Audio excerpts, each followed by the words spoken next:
Dito yung bahay nila Ashley dati, dito sila nakatira. Wala silang palikuran dito, walang tubig, walang kuryente. Talagang tagtiis sila dito. Awang-awa po ako, ma'am, nung nakita ko si Ashley. Parang nadurog din ako eh.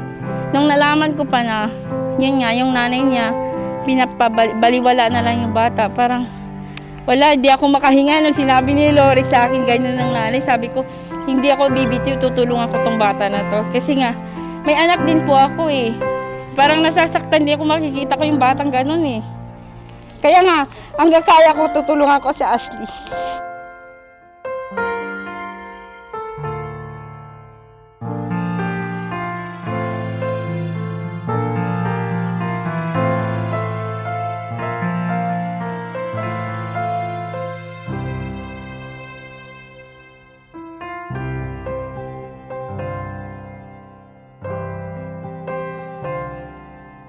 Nakita ko siya, masaya na siya kasi hindi na siya bubulihin sa school talaga.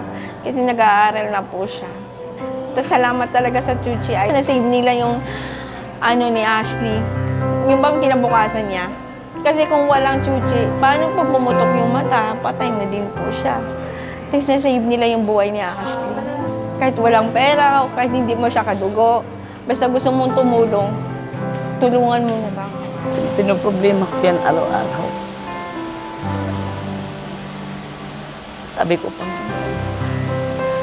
sana di ko naman kaya yung kita ko hanggang kain na. Kasi binubuli ang awa ko. Sabihin bulag-bulag.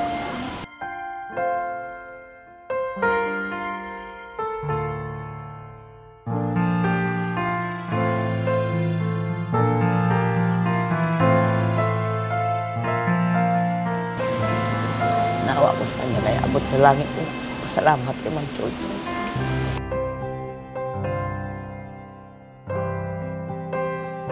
Thank you, Chuchi. Tutulong din ako. Donation. Kaya pupunuin ko rin yung donation para sa mga tao. Exchange. Kahit kunti lang maitulong, at least mayroon.